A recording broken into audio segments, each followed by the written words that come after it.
Welcome to Mortgages and More, your go-to podcast for the latest insights in the mortgage industry.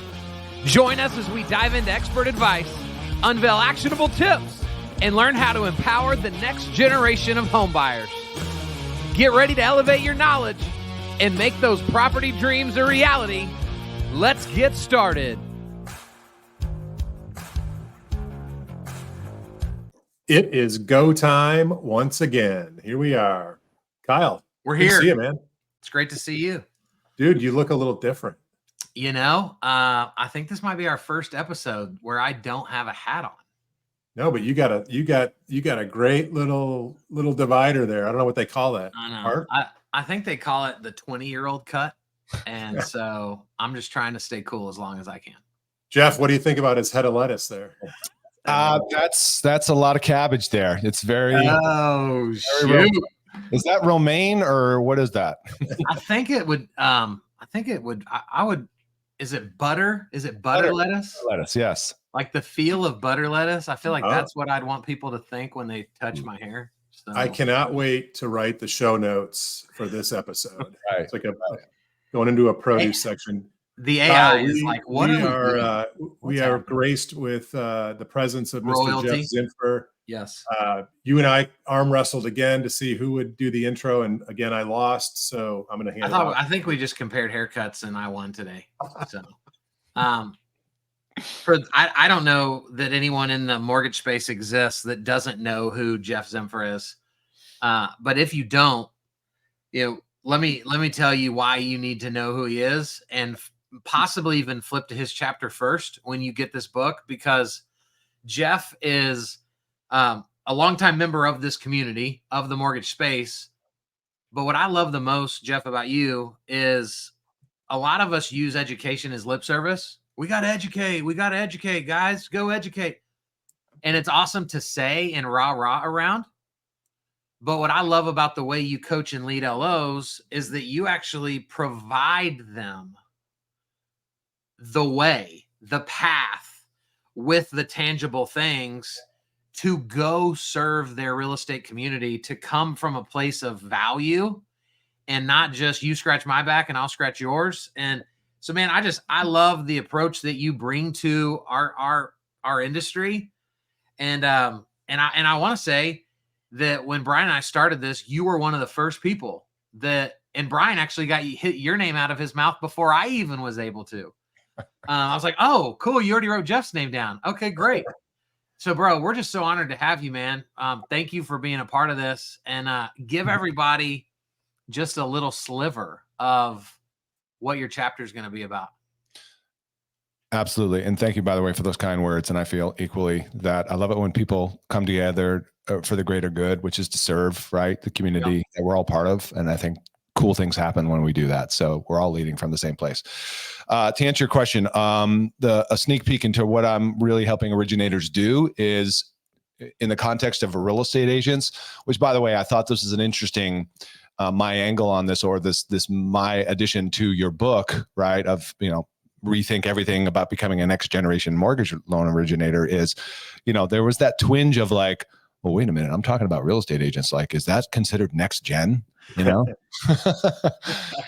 there was a little bit of that, but it's definitely your approach needs to be next gen, I think, because that's one of the issues that we consistently run up against. But anyway, the point is I help mortgage originators move from the perception, again, from the frame of a real estate agent, you want to get engagement and conversation and referrals. Most real estate agents view the loan officer as either a solicitor or a vendor. And what I'm saying is you need to change the narrative. You need to change how you engage and approach and attract instead of chase, and move from solicitor and vendor to becoming a partner and peer, because that will change the dynamics of that relationship and facilitate and accelerate everything you want to have happen. Man, if you don't know him, I need to introduce you guys, but Major Singleton is another contributor to our book. He's here in DFW with me. When we did this little 8-minute episode with him, he used the word partners the entire time. Right. And he said that he only has 40. It's like only 40. Yeah. But I think because he literally used the word partner, that word alone changes the way you view that person. Oh yeah. Yeah. Words have power, man, and so you need to, and let's just face it, there's a lot of baggage or preconceived notions. You've heard it. I've heard it for years. Realtors are necessary evil. Like, we need to just, like you said, change the language, change the perception. Are there challenging realtors? Yeah. Well, there's challenging loan officers. There's challenging dentists, CPAs, there's challenges everywhere. Right. It's like, well, what are you tolerating? I want to change it up. I'm not going to ask you what we said I was going to ask you. I want to ask you, I've only asked this to one of the other 35 people. Okay. And she was slightly taken back by it. So no pressure. No pressure. Geoff, when you look at your chapter in its entirety and you allow yourself to think as an LO consuming that chapter, what do you hope their takeaway is that you would be able to go, yes, they got it?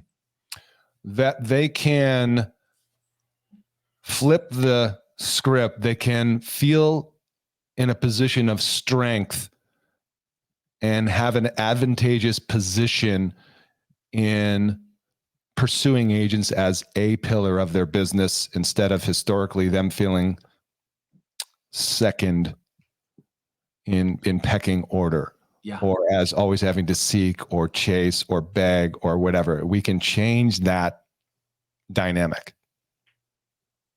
That's huge. Yeah. Right.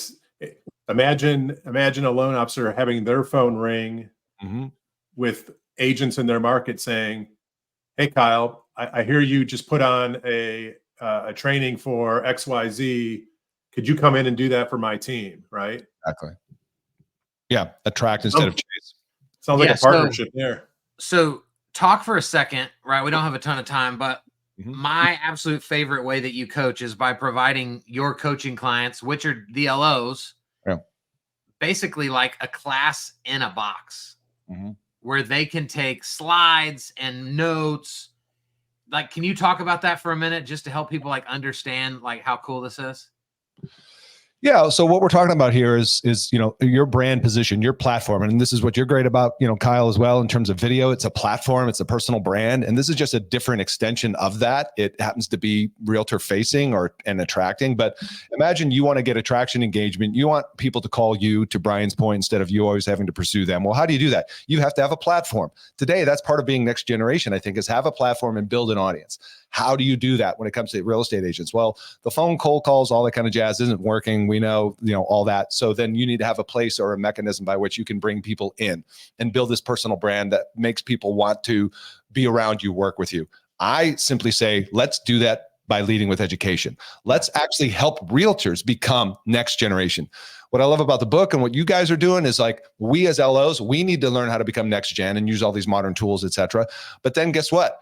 You share, you pay it forward, you host an event or a class or a small workshop or a Zoom about, helping realtors navigate this new digital landscape. Share what you've learned by, being a member of Kyle's group or whatever, reading through the stuff in the book. We just happen to package up and put it in a way that's easy and turnkey for LOs to go share that with realtors. Well, then what do? You reduce resistance, increase trust, and you facilitate those conversations that we all want. But again, from a position of a partner and peer instead of a solicitor and vendor. Does that help? Whoa. Oh, man. Did you hear what he said really fast? He said, reduce friction and increase trust. I love that. I love the Who doesn't want trust. that in 2024? Yeah. Man. Geoff Zimpfer. Yes, sir. You're the man. No, you guys are the men. Thank you so much for allowing me to be a part of this. It's an honor to share. Yes, man. Brian, take us out of here. Well, Kyle, we are closing in on the end of this 30+ and 30+ days run. It's been a blast. The good news for everybody is we're going to keep this podcast rolling. We'll have weekly episodes that I'll start publishing in February. Geoff, thank you again so much for contributing to the book, for spending some time with us today.